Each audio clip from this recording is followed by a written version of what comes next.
Je m'appelle Catalina Brisegno. Je m'appelle Marie-Claude Ducas. Nous sommes les auteurs de Parents dans un monde d'écran, comment vous brancher à l'univers de vos enfants de 0 à 18 ans.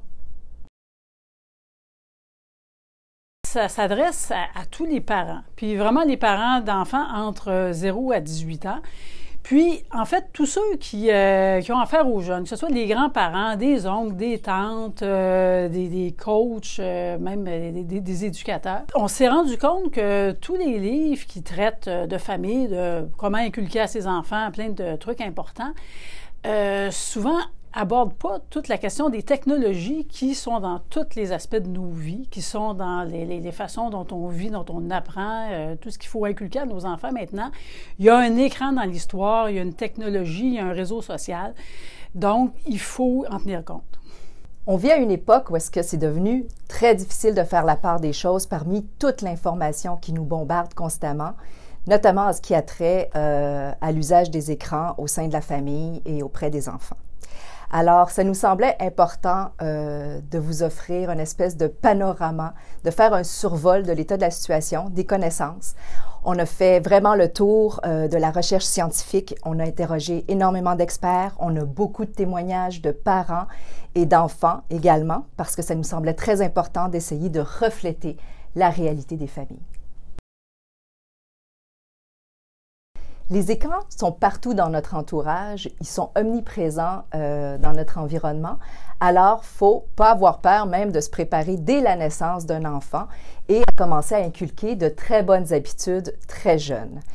Évidemment, en ce qui a trait aux bonnes habitudes, chaque âge a sa spécificité, mais une règle générale qui s'applique à tout âge, c'est vraiment de considérer que les technologies, ce n'est pas un droit, c'est un privilège. C'est pas un jouet comme les autres. Il faut pouvoir demander la permission, regarder la télévision, parler avec ses amis sur FaceTime, utiliser les tablettes. C'est toutes des choses qui doivent être d'abord accompagnées et contrôlées et balisées par les parents. Le parent, donc, plus l'enfant est jeune, joue un rôle extrêmement important dans l'encadrement de ces usages-là.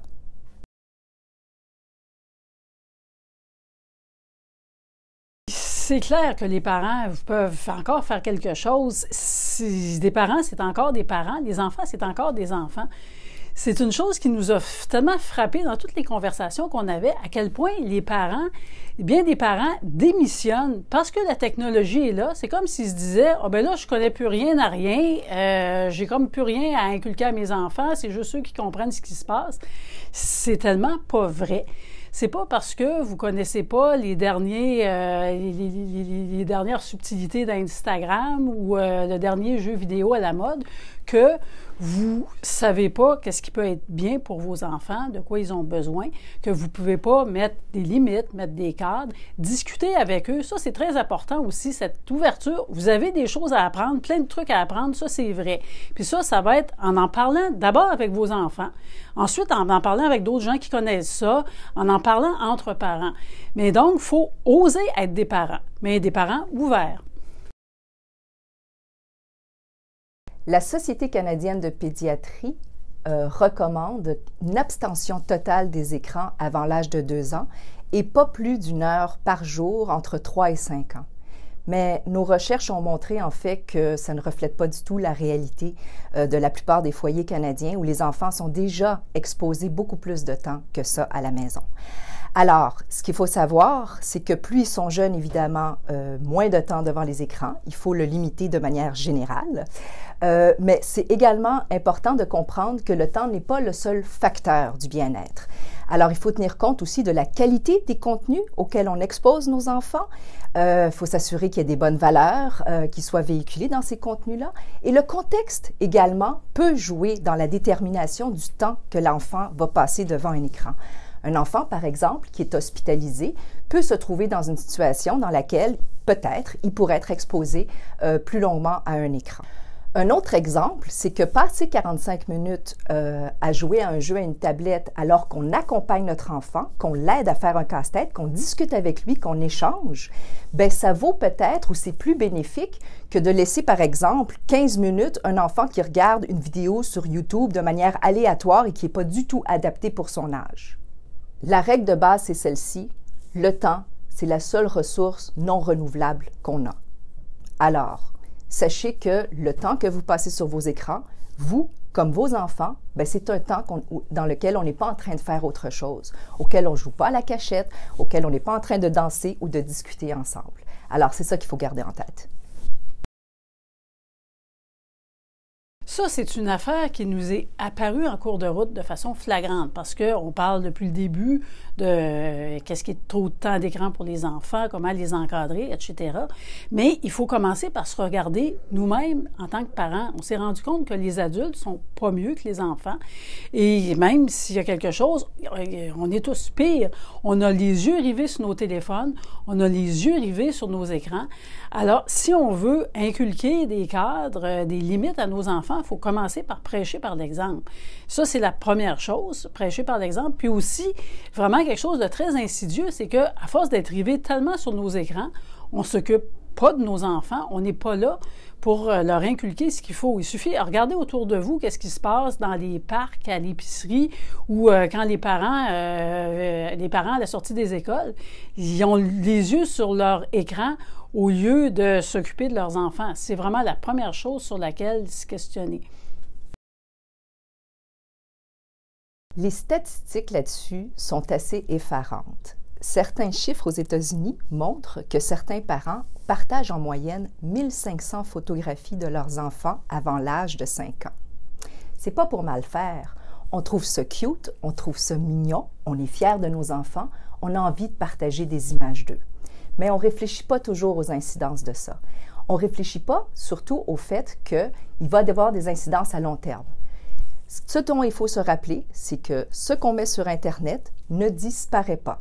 Alors, ça va suivre, cette trace numérique va suivre l'enfant pendant toute sa vie. Il faut en tenir compte. Plus l'enfant est âgé et plus il vieillit, une très bonne habitude à prendre, c'est de lui demander la permission avant de partager des images de son enfant sur les réseaux sociaux, par exemple. Non seulement l'enfant va apprécier, mais il va en tirer un apprentissage très important qui va lui démontrer que lui-même ne peut pas faire n'importe quoi avec les images de n'importe qui. Ça, c'est la grande demande. Alors, si cette grande demande vous arrive avant que votre enfant n'ait 13 ou 14 ans, il y a une série de questions que vous devriez vous poser. La première, c'est est-ce que c'est nécessaire pour la sécurité de l'enfant? Par exemple, parce qu'il doit se déplacer seul entre l'école et la maison, ou est-ce qu'il y a d'autres raisons de sécurité qui justifient que l'enfant ait un téléphone cellulaire? Ensuite, il est bon de se poser la question du degré d'autonomie de l'enfant. Comment se comporte-t-il avec ses autres objets et ses autres affaires? Son sac d'école? Est-ce qu'il range ses jouets dans sa chambre? Est-ce qu'il prépare son lunch? Bref, essayez d'évaluer le niveau d'autonomie parce que quand même, il va être responsable d'un appareil qui est assez coûteux. Ça aussi, il faut se poser la question, est-ce qu'on est prêt comme famille à investir donc dans les frais supplémentaires que ça représente d'avoir un forfait de mobilité supplémentaire? Et ultimement, une question importante également, c'est est-ce que c'est vraiment nécessaire que ce soit un téléphone intelligent? Est-ce que ça a besoin d'être branché à Internet ou le seul fait de pouvoir communiquer avec son enfant par voix devrait suffire? Oui, aussi étonnant que ça puisse paraître pour beaucoup, il y a vraiment des vraies amitiés, puis d'ailleurs des vraies relations amoureuses qui se développent en ligne. Ça, c'est super important à comprendre. Puis souvent que les adultes ne comprennent pas forcément. Puis bien, souvenez-vous, quand vous étiez plus jeune, il y a plein de trucs dans vos façons de faire, dans vos modes, tout ça que vos parents ne comprenaient pas. Là, il faut vraiment, des fois, parler à ces ados, comprendre comment ça se passe. Puis oui, les relations interpersonnelles sont importantes. Les jeunes eux-mêmes se questionnent là-dessus. Mais ça fait partie de la vie, ça fait partie des relations humaines maintenant. Puis c'est vraiment quelque chose qu'il faut se rentrer dans la tête. D'abord, il faut faire attention avec la notion de dépendance. Il ne faut pas oublier que le terme dépendance, en fait référence à un trouble mental qui ne peut être que diagnostiqué par un spécialiste de la santé. Alors, il faut faire attention à ne pas crier trop vite à la dépendance. Cela étant dit, votre enfant passe, selon vous, beaucoup trop de temps devant les jeux vidéo, soit mais il faut évaluer la situation dans son ensemble. Comment se comporte-t-il dans le reste de sa vie? Est-ce que ses notes vont bien à l'école? Est-ce qu'il y a des amis? Est-ce que ses activités sont variées? Est-ce qu'il fait du sport? Est-ce qu'il mange normalement? Est-ce qu'il dort normalement? Alors, c'est vraiment cette évaluation globale qui va vous permettre d'évaluer le bien-être de votre enfant. Et si réellement vous êtes inquiet, alors il ne faut pas hésiter à consulter.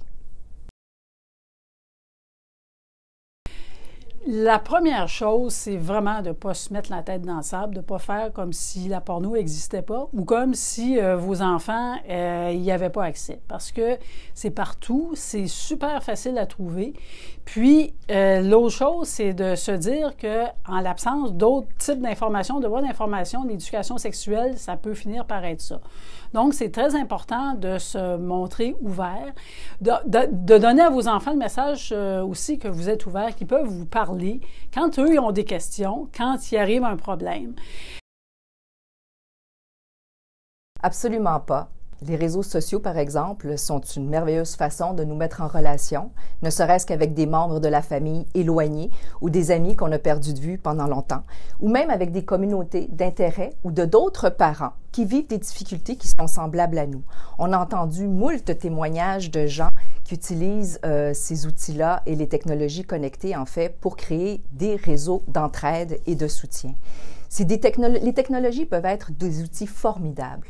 On a aussi des cas, par exemple, de l'utilisation, je ne sais pas moi, de la réalité virtuelle pour combattre des phobies ou l'assistance d'un ordinateur pour aider des parents avec des enfants autistes.